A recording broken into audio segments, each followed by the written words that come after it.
Hey everyone, it's Julian here, and today I'm going to be showing you how to make textured and futuristic techno in the style of Blawan and Objekt. As usual, you can get the project file and samples from this video in the description. And yeah, let's dive in. So the first sound I've got going on here is this kick. We're at 130 BPM, pretty standard techno kind of stuff, and this is what the kick sounds like.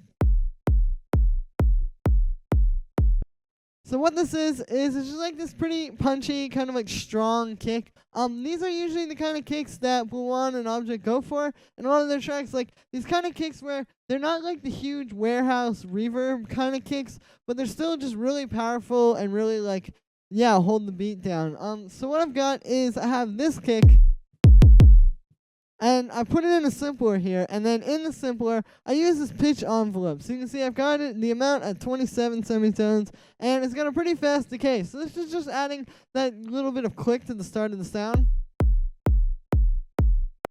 You can hear that's what it sounds like with it, and this is what it sounds like without. So yeah, it's just adding like a bit of a sharper, kind of like cleaner transient to it, I guess. This one, it was just a little bit too soft. Like with everything going on here, it didn't really punch through the mix like I wanted, so adding that click on there really helped. And yeah, this is a really, really good way to add click to your kicks. Like this isn't just for techno, like any genre. Like before you put a compressor on your kick or start turning it up or whatever, try doing this and see if it helps it punch through the mix. So then after that, I just have the saturator. I'm not doing too much with it. I've just got a bit of drive, and I turn up the bass frequency on the analog clip. Yeah, that's pretty much that. It's just really beefing it up a little and just giving it a little bit more texture. So then the next thing we have here is this bass kick, which sounds like this. So what this is basically I took this kick, that one, and I put it into a simpler here, and basically I've just made like a regular kind of techno reverb kick, like that same kind of warehouse kick that I was just talking about actually, but it's doing a bit of a different pattern. Usually with these kind of kicks, you would just do straight quarter notes, like it would just follow with the other kick. But as you can see, what I've done with this one is I've done a bit of this like 16th note kind of pattern where it's like doom, doom, doom, doom, doom, like that. And yeah, it just gives it something a little bit more interesting, I feel like. Like when we play it with on its own, it's a little bit rumbly, but when we play it with the other kick, like it's not exactly that you're hearing that pattern so much as it is just like having that pattern in there with all this weird processing that kind of takes it like to a weird place. Just makes like an interesting kind of pattern. Like we're not exactly just trying to hear this thing that I programmed in there. That's just the basis for it, and then whatever comes out of it is kind of what I'm aiming for. Like it's more sort of aiming for happy accidents as opposed to just trying to synthesize everything and get everything perfectly how you hear it in your mind. So that is how I programmed that. As far as the sound goes, like I said, it's this kick sample. So just kind of like a shorter, tighter one. Those tend to work a little bit better for these more like bassy kicks where you put the reverb on them. And then after that, I just have the basic kind of like techno kick setup. I've got a reverb here. It's set like this, not too much decay time. The dry wet is 100% wet. We got no pre-delay. And then after that, I have this amp. This is what it sounds like just going into those two. So here's the reverb, and then here's the amp. So you can hear it's just kind of like, well, what it's really doing, for one, is it's converting it to mono because of this thing. But also, what it's doing is it's kind of like tying everything together. Like it's bringing out that really rumbly low end in the reverb, which is all we want. The top end sounds a little weird.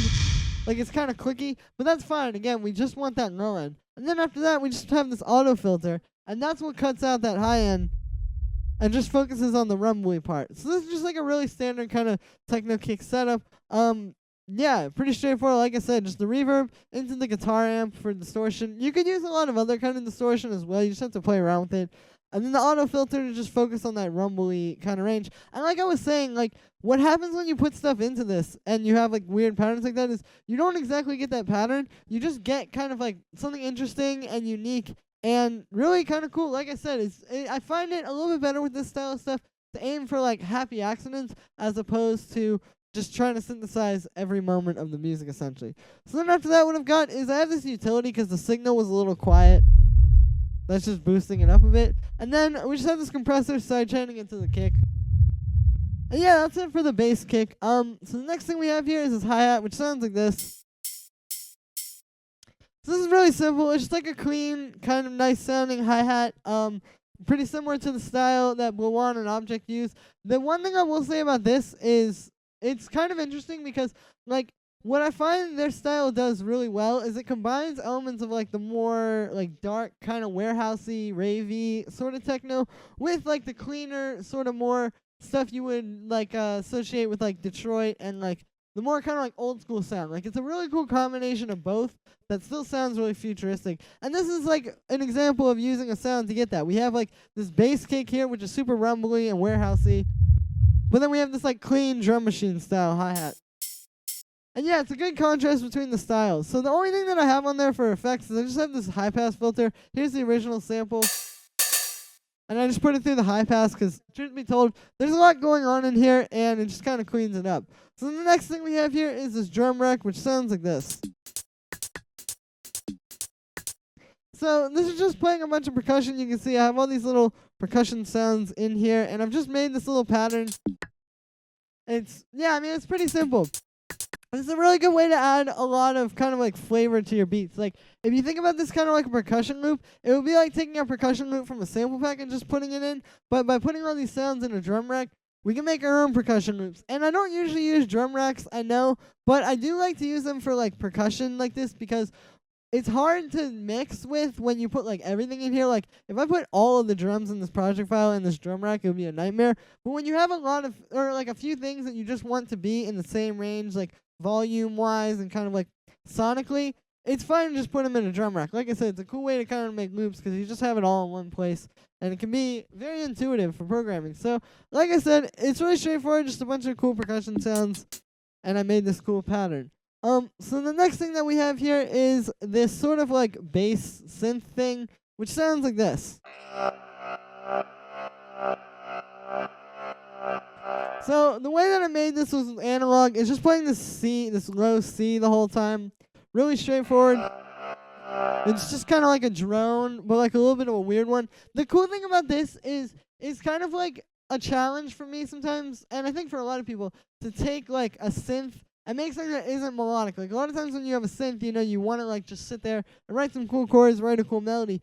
But because it can sometimes be easier to to make those things sound interesting, I guess, with synths. But when you sort of like take yourself out of that mindset and just say like, let me just make like a cool sounding synth. It doesn't really matter the pitch. Like in this case, obviously it's playing C because that's the key everything else is in, but I'm not focusing too much on melody. I'm just trying to make something interesting with the synth. And yeah, that's kind of how I made this. Like that's a cool technique that I like to use. And that was the goal here. So, like I said, the way that I made this was with analog. What we have is 2 saw waves going into a bandpass filter. So what we've got is the frequency is set there, the resonance is set there, and this is what's kind of making this sound so like grungy. It's basically this bandpass filter, just like it's at like the sweet spot going into the distortion, and then the resonance gives it like that kind of warm boost. Like if I turn the resonance down, you can see what I mean. That's what brings out that cool kind of like vocalish texture out of it. So I recommend trying bandpass filters for sounds like this because you can make some cool stuff, and it's a very interesting way to synthesize sounds. So after that, we just have the amp envelope set like that, kind of like a more realistic sort of like analog style envelope, and then finally, the last thing we have here in analog is just a bit of vibrato. You can see I have the rate really slow and the amount up a bunch. That's what's giving it this pitch fluctuation. I was like, and like going up and down like that. Since it's just playing one note, I wanted to give it something kind of interesting, and this is a good way to give it some movement and make it not just like playing that one note the whole time. So then after that, what we've got is we have the saturator. I've got a bit of drive, and then I use the wave shaper here to kind of like mess with the sound. So here's what it sounds like without that. And then with it. So it's beefing it up, adding more power to the sound, but it's also kind of shaping it. Like I said, that resonance and the bandpass filter going into this is a really good combination to get that kind of like vocal character to it. So that's how I did that. Then we have this resonator, and what I did here was I used this Berlin preset. If you don't know, the resonator, it's this thing in Ableton. It essentially does what it sounds like. It makes something kind of like resonate, I guess. It gives it like a more sort of like metallic texture is how I would put it. And they have all these presets, and this Berlin one, is basically just a minor chord. You can see it's got the 2/5 there, and then the 2/3. It's just doing a minor chord. And so what I did was I just took this, and then I turned this color knob up a little bit, because that's just like a filter. And then I put it to C, and now it's in key with the track.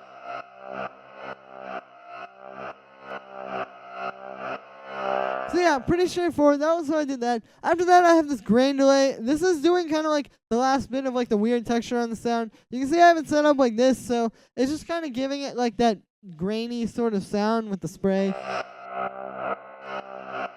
And it helps add a little bit of high end as well, because I have the pitch up an octave. After that, I just have a compressor sidechaining it to the kick, and then an EQ8 cutting out the low end to kind of clean it up.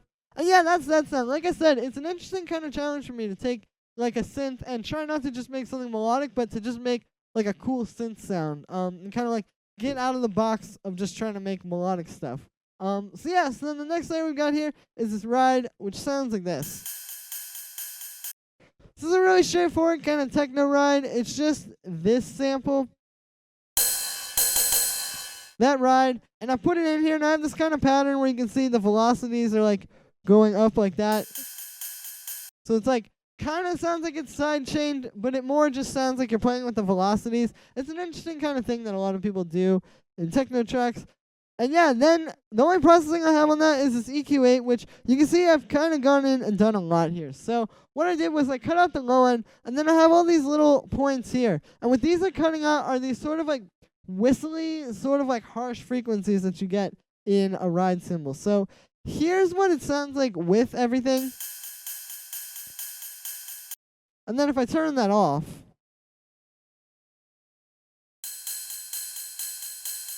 you can hear all those like weird whistly resonances. So that's what this is cutting off. Basically, I just went through like this with the EQ8 and just found like there's one right there. I just took that, and then you just bring the gain down. But this is a really good thing to do, because what can happen is those whistly frequencies usually aren't in key with your track. Usually they're not even like at a specific note. They're like somewhere in between. So that can be even worse, even if they are kind of close. So they're just gonna kind of like be in the background. Like you just have like you wouldn't want to just put a random like whistling sound in the background of your track. And that's essentially what you're doing when you don't cut these out. So yeah, I like to cut those out, and it just makes it really clean. And this kind of helps actually with like this sort of futuristic sound, because it takes a sound like a really common drum machine style ride, and then like does something a little bit extra to it to make it kind of more interesting. So then the next thing that we have here is this little noise thing in the background, which sounds like this. So what this is I was trying to make some kind of like a cool texture, but I wanted to synthesize it, because that's just kind of, I just thought it would be an interesting challenge. So what I've got here is I have some white noise, and that's going into a bandpass filter, which is set like this. So then the bandpass filter is being modulated by this LFO. You can see I just have it on the filter, and that's just moving it like, I'll show you without this thing. So it's just doing that. And then I have this auto pan on here, which is set like this. I've got the noise waveform. It's really fast. And then I have the width all the way down, so it's just doing the volume. And that's what's giving it that cool kind of like choppy sound. I thought this was kind of interesting. And again, it makes for a really cool texture in the background. So then after that, I have this compressor. And the reason why I use this compressor is because this was a little bit too choppy to work in the background. So my goal with the compressor, I think you can hear, was to just like compress it, like to essentially just clean it up a little bit, like sort of take some of those peaks and bring them down a little bit closer to the quieter things, so it would just be a little bit more flat and kind of like fit a little bit more smoothly into the background. And then after that, I just have this auto pan, which is set like this. It's doing sort of like this faux sidechain effect. I got the phase on 0. We have the saw wave. It's inverted, and it's doing quarter notes. So yeah, this is very similar to a sidechain. To be honest with you, there's really no reason to do this instead of a sidechain in this case. I just kind of felt like doing it, and yeah. So that's that sound. And then the final thing we have here is this little chord, which sounds like this.